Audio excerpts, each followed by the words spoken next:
In a strange turn of events, James Cook now not practicing and is holding in. Welcome to the Buffalo End Zone Podcast, everyone. Kevin Carroll, Andy Young with you. James Cook, Andy, back to the center of attention after everyone let their guard down, thinking that this was a nothing burger when he practiced in full for the first full week of training camp.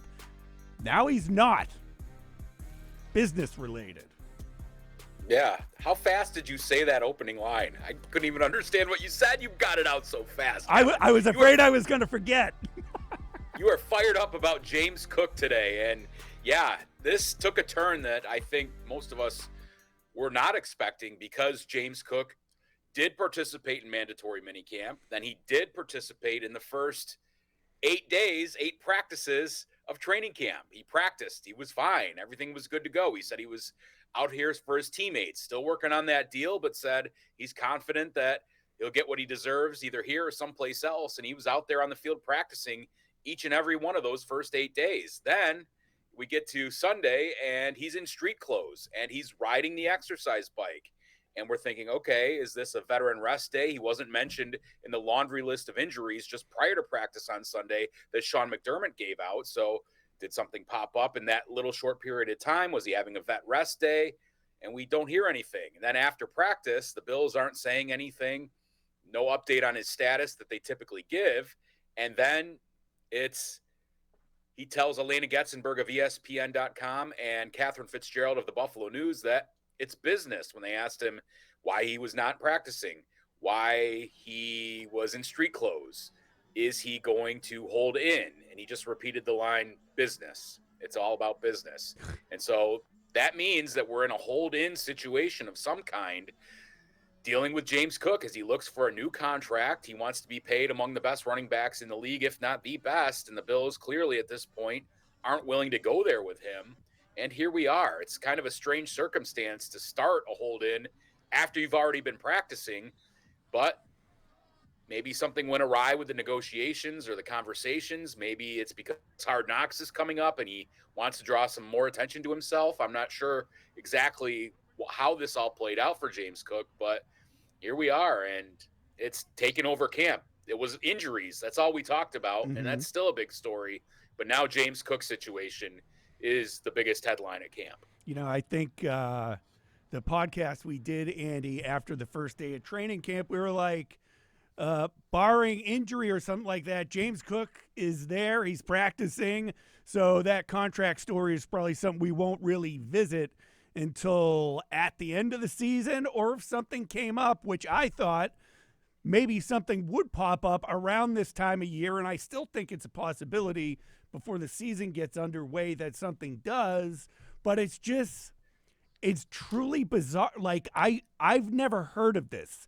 Now, you know, I'm not deep inside every other training camp across the country, Andy, but I've been around the sport long enough that this is usually something you do at the start of training camp. You don't put your body at risk for 8 practices and then decide to do it. So whatever happened, you know, who knows when we'll ever find out. Maybe we'll find out on Hard Knocks exactly what went down. But we did hear from Brandon Beane twice on WGR radio today. Well, it's interesting, too, Tom Pelissero, after this all went down on Sunday from NFL Network, said that he understood that the Bills were not all that far apart with James Cook. So this wasn't necessarily that it was a bad thing, that perhaps, and other people wondered this, maybe because they were close to a deal, he said, all right, since we're so close, I'm not going to risk getting injured, and I'm going to sit out until this is taken care of. It's not hanging over my head. But then you hear Brandon Beane on WGR, and the way he talked, it didn't sound like it was particularly imminent in terms of a deal happening. He talked as though they were caught off guard by James Cook deciding not to practice on Sunday, and now here again on Monday. He didn't know if Cook would practice today on Monday. And this was a couple hours before practice when he interviewed on WGR with Jeremy and Joe. So, I mean, I think they're disappointed and caught off guard by the situation. Beane said that in his 9 years, his 9th year now as GM, he's never had a contract holdout or a hold in or one of these types of situations. But here we are with James Cook. He said, different people choose to handle these situations in different ways. We'd love to have James Cook. We'd love to make it work. We've tried to make it work throughout the spring as they signed a host of their core players, including some of his 2022 classmates and Khalil Shakir and Christian Benford to long-term extensions, Greg Rousseau as well in the mix there. And it's just, we need two people or two camps to be on the same page, and that just has not happened yet. So how this all plays out, I really don't know. Could it go through the season in terms of him playing and then going on the franchise tag, or them letting him walk, or trying to strike a deal then? I mean, at this point, when he decides not to practice in the middle of camp, I mean, are we looking at a potential situation where he doesn't play in games? I don't know how this ultimately plays out. I don't think it gets to that point. I think he ends up playing in games, but I'm not sure how close we are to a contract or not, reading the tea leaves here. Yeah, and it'll be interesting. The Bills with a day off, so nothing to worry about there. Watch. He'll sign a new deal while everyone's off tomorrow, right, Andy? That's usually how that goes. And everyone won't be off then. That's right. Life in the media as beat reporters. But and then they return. They only have 2 more practices at Rochester, and then they're back to the facility in Orchard Park for the bulk of for the rest of training camp as the preseason rolls along.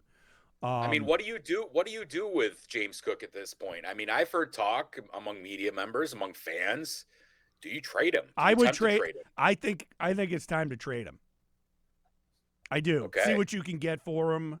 I mean, that would in and of itself present a picture of how much maybe James Cook is really worth in the eyes of other NFL teams as well, for what they'd be willing to do to bring him in.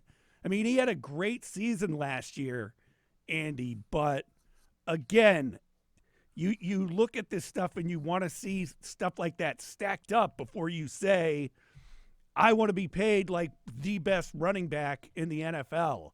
I don't get it. It takes a while to get there. You have to prove more than one season that you are what you look like in that 1 year last year. Here's the thing about trading him, and it could be part of a package deal or something like that if that's the road they decide to go down. But what kind of value are you going to get on a guy with an expiring contract at a position where people don't typically love to pay big money deals? And all the things that you just said, he's really only shown one amazing season of production. He's had a couple other good seasons as well in his first 2 years. In year 2 and 3, 3 was spectacular in a lot of ways. But okay, so is he worth more? What if you get a 4th round or a 5th round pick for James Cook straight up? Isn't he worth more to you on your team for one season and then you let him walk when you're in a Super Bowl run? To me, you're not trading that guy. Yeah, Ray Davis is capable, and I like Ty Johnson too, but I think you're better off at least for the one season with James Cook. And if you have to let him walk or franchise tag him, you take your chances with that rather than trade him. Now, if you're making it some grand trade where it's part of like a Micah Parsons deal or something like that, the star edge rusher from the Cowboys, that's a different story. But if you're talking 1-for-1 trades or trades for draft picks, I mean, to me, what are you getting for him that's worth more to you in the current realm of possibility than him on the field for you this season when you're pushing for a Super Bowl run? So to me, it have to be a heck of a deal to deal him at this point in the year and not have to deal with then all the distraction that comes with that. All right, Ray Davis is stepping in. What are you going to do now? Your depth chart is shortened. You're bringing in Darrington Evans or Frank Gore. So to me, I'm keeping him. I'm riding it out. But of course, you do run the risk. I don't know what could happen. It is now seemingly a possibility that he doesn't play games. We'll see. I know, and that's the part, Andy, that gets me right there. Who saw that he'd all of a sudden be holding in at this point? They had the big blue and red scrimmage at the stadium. He was there. He's signing on. He looked fully engulfed in being a Buffalo Bill and understood what was going on this year. And then this just kind of, it's so out of the blue that it's hard to think that this could not stretch into the regular season, that something happened where now he's digging his heels in to get, what he wants or close to what he wants. And like you said, when you heard Brandon Beane talk, in the morning on Joe and Jeremy, and then he was on One Bills Live later in the afternoon reiterating a lot of the stuff he said in the morning. It was a little more measured because time had passed, of course. But just the fact that they found out, I think we talked to a couple of players who didn't realize he wasn't practicing yesterday until they were out on the field. Was it Ray Davis who said, we get out on the field and I look around and he's not there? Right. Yeah, we talked to Darrington Evans, we talked to Ty Johnson, and I don't think they knew about it. And here's why partly it's not a distraction to them, some of these things, because they said to him, man, we don't talk to him about it. We're not worried about it. That's his money, blah, blah, blah. You know, you just go out there. If he's not there, you go out and play. I asked Ray Davis if he treated it sort of like an injury situation, as if James Cook was hurt and next man up and all those sorts of things. He said, no, not really, because, you know, injuries are unfortunate. We don't want that sort of thing to happen. So we don't think about it that way. But in the same regard, you still just have to go out there and practice. So they don't seem to know much about it. So it's a really interesting situation because they say they're not talking to him about it. I'm sure there are some discussions, but these are professionals.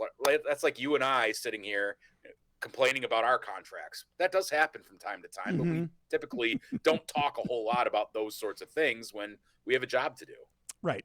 Absolutely. And, you know, the Bills talk all the time about one of the benefits of going to St. John Fisher is to get away from everything else, get away from all the other distractions.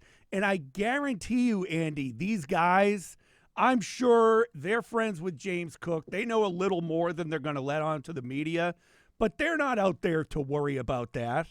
You know, James is going to do his thing. It's business for him, and it's business for the other guys on the depth chart who are now getting a lot more reps. The running back position, knock on wood, has not been hit as hard with the injury bug like some of the other skill positions have. So they do have healthy bodies there that are now getting a little bit more run in that running backs room while all this plays out. It's so I can't get past it happening in the middle of camp, Andy. Like as a player, it's like, okay, he's here, he's in, he's doing it for his teammates, and then like a double take, like, what are you doing now? You know? Right. I still contend this team is better off with James Cook on the field this season than without. That said, what do we make of the running back room if this is something where James Cook doesn't play in games or they do decide to trade him? We kind of have to harken back to conversations we were having in the spring. What does this offense look like without James Cook on the field? He talked at the beginning of training camp about wanting to be more involved on third downs, wanting to be more involved in the passing game, wanting to show that he can be a better pass protector in those situations.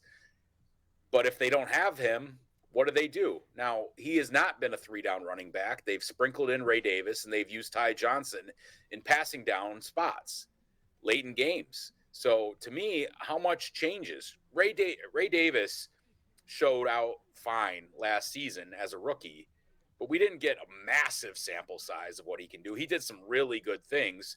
Cook has a different level of explosiveness and shiftiness, that extra gear that is sometimes rare in running backs. So, I mean, what do you think the offense looks like without him on the field? Is it just ho-hum, humming along, same as always, or would they take a hit if we didn't see James Cook out there? I'm always under the impression until I see otherwise that the running back position is what it is right now. It's there and it supports the passing game, and what James Cook did last year was great. Andy, when you go back and look at the AFC Championship game and that one touchdown run where he puts his hand on the ground and basically forces his way into the end zone.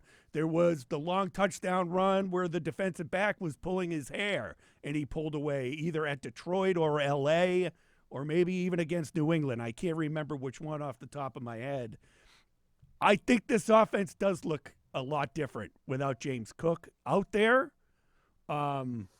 And keep in mind, too, Kevin, This is a team that you have Josh Allen and you have the MVP, but their evidence is that they want to run the football and be a strong running team, and that's a big part of what they do. Look at the way they were efficient last season. They didn't turn the football over, and Josh, while he didn't put up the massive passing numbers, still ended up with over 40 total touchdowns And James Cook ties the team record for rushing touchdowns in a season with O.J. Simpson. And it was a massively successful formula for them. Can it be repeated? I think they think it can. And that's where James Cook comes in. And you want to have all your horses at your availability, at your leisure to use, and to have these guys out there. And so, yes, if you get some great deal for James Cook, fine, I would think about it. But again, I like this offense better with Cook on the field than without. Andy, you look at that offensive line, right, that the Bills have right now. I mean, that's got to play a role in it, right? The big guys up there. You have the MVP quarterback, Josh Allen. Why don't you bet on yourself if you're Cook then? Why don't you say that? That's why this is so weird, because who was it, Palisaro, who reported that they were kind of close to a deal, but then it didn't sound like it. That makes sense to me on why the only reason why you would do that at this stage in the game, because if you had already said, all right, they're not going to give me a new deal or close to what I want, I'm going to play out the season, I'm going to believe in myself, and I'm going to get paid next year.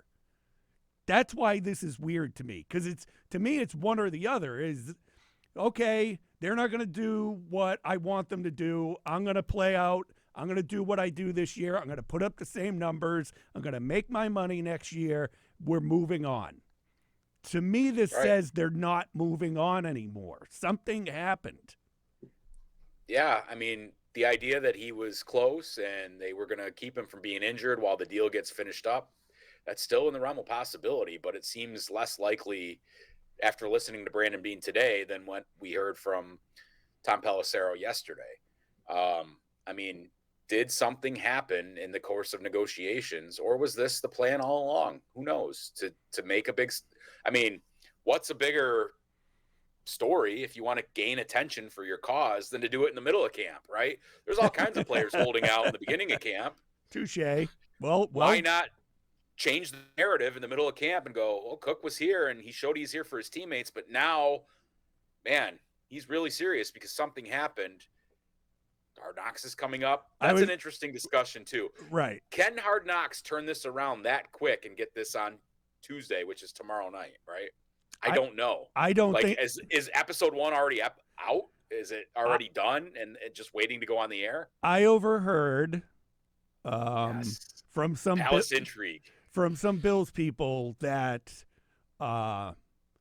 Beane and some other, maybe not Beane, but a few people within the Bills organization has seen the first run of what's going to air on Tuesday night. Okay. They got a screening of it. Now, I'm not sure if it's finally fully edited down and stuff like that, but I would think with a production like that, and Andy, the amount of camera people they have out there, oh my God, would I hate to be on that staff if they're like, we got to throw James Cook in at the last minute right now. Right. It has to be done. But like, we're 2 weeks into camp, basically. Yeah. A week and a half, whatever. So how far out? They go pretty chronologically. So how far out are they going to wait to run this, right? Like, is this episode 2 then? Is this episode 3? I mean, it's going to, and then you're 2 weeks behind and the situation has already resolved itself. I think they turn stuff around pretty quick. So it'll be really interesting as people who work in television and understand production a little bit, not at the level of an HBO documentary, right? But how quickly they'll turn that around, or if they even want to, and get this into the first episode. Because what's going to happen if they don't is, it's going to be a story in the first episode where Cook showed up and blah, blah, blah. Then it's almost like, do they give a cliffhanger at the end and tease it with what has just happened into next week's episode? So that'll be cool for the TV nerds and the fans to check out. The fact that it's on at 9:00 at night, though, and we have training camp practice the next morning, I'm probably going to end up... You've turned into such a baby. I'm probably going to have to DVR it and watch it Wednesday night. You used to stay up till like 4:00 in the morning every night. I used to wake up at noon. Now I'm waking up at 5 in the morning. Kid needs his beauty sleep, Andy. You've turned into this old curmudgeon. I mean, you used to be a young curmudgeon. Now you're an old curmudgeon. I drive 55 on the highway, even if it's a 65-mile-an-hour speed limit. I'm that I guy. can't drive 55. Speaking of old, right? Yeah. Sammy. Um, Yeah. yeah, so it'll be interesting. And Bean kind of said we'll see how after the day off if Cook's back for Wednesday, Thursday before they wrap things up. I don't see it happening unless we get some news tomorrow that something's about to go down or something. Yeah, I honestly, I'm amiss as to how this is all going to play out. Everything we're talking about here is just, you know, throwing arrows, throwing darts at the board because I don't really know. Like, Right. I'm really unsure because it was surprising that he would just all of a sudden not practice. And we didn't even really mention today how it Do went. hey, do Uh, you do you make a big deal out of him being at practice all day Sunday and just coming out for what? 15 seconds and then exiting on Yeah, it's Monday. interesting. Yeah, today was a whole different story. So Monday or Sunday, he's riding the exercise bike. He's talking with trainers. He's on the sidelines. He's talking with teammates. Monday, today, when we get out there, we see him in street clothes again, or warm ups, sweatpants, whatever he was wearing, shorts and a sweatshirt, a hoodie, and he walks out, goes to the porta potty, turns around and walks back in, and then we don't see him again. He doesn't come back out. And so that's interesting too. Like, if you're trying to make a big show of this, why not be back out on the field again? But at the same time, it's like, all right, do I change my tactics by I'm not going to do all those things? It's very interesting. I did find it interesting as well that a couple of the running backs we talked to said he's in the meetings and all those sorts of things, and he's on campus. So that's how he avoids the fine. That's the nature of the hold in. He does all the things except actually go out there and practice. Here I go again, Andy, with a little body language reading. He really gave you the stink eye when you were filming him with your phone. I know, and everyone on Twitter, on X, was just really commenting and taking screenshots of the way he kind of glared at the camera. And I was shooting it with my phone. Right. I said set my big television camera down, and I was using my phone, which in a lot of ways the video oftentimes is just serves the same purpose depending on what you're doing. But in any case, he kind of looked up and gave this like side eye as he walks out of the frame. But he's done that before. He was doing that yesterday. This is not the first time that he's glanced at my shooting, my camera, and looked in the lens almost as he walks by. And I don't know. We had this big discussion, you and I, about his body language. That's just kind of who he is, man. Yeah. Like, No, I don't read so much into that as just. But it was funny because people were. X was aflame with people going like, "Boy, he gave you the look, the stink eye, right? The Maloika." Because I was starting to shoot with my big camera and saw him do that, and I'm like, "Oh, this guy looks mad." And then he went into a tent, and we never saw him again. So I think I got like a grand total of 3 seconds. Yeah, that's all we got. I mean, I think the full shot of him I have is like 11 seconds long. He had gone in to use the facilities earlier, and I'm like, I'm not going to show that. The guy's going to the bathroom. Right. Dude, that outhouse got a lot. Going to the bathroom, but walking into the porta-john. That outhouse got a lot of use early in practice today. Like there was a line of Bills players at one point yelling to each other inside there. But that's a story for a different day, Andy. Just little things you notice out there. So now the running back's getting a little extra work, Andy. We could talk about James Cook probably all day, but there's other things going on out there. There are. Joshua Palmer back at practice. He didn't practice Sunday, correct? He did not, with a groin issue. Palmer was back out there. Dane Jackson not out there, second straight day. He is personal excused. Rookie defensive tackle Deion Walker did not practice with an illness. Nickel corner Taron Johnson had a vet rest day. He's had a couple of those now. He did not practice Friday in the return of the blue and red scrimmage either in Orchard Park. So, I mean, they're banged up still, right? Like, yes, Terrell Bernard has gotten back out there. It's a good sign that Elijah Moore and Joshua Palmer back out there in some regard. Dawson Knox, but they're still quite beat up at many spots. Of course, you're missing Colt Bishop. He did not practice again. That's concerning for the second year in a row. He's missing valuable time that he needs. Of course, you have Maxwell Hairston, who is going to be out for a while. Khalil Shakir, the biggie, earlier this week.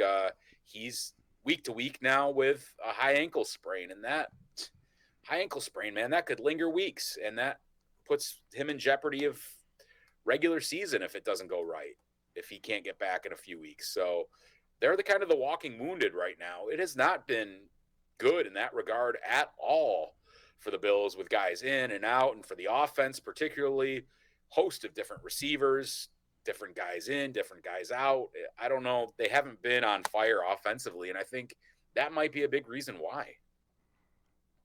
The good news is, Andy, there's still time left before the regular season.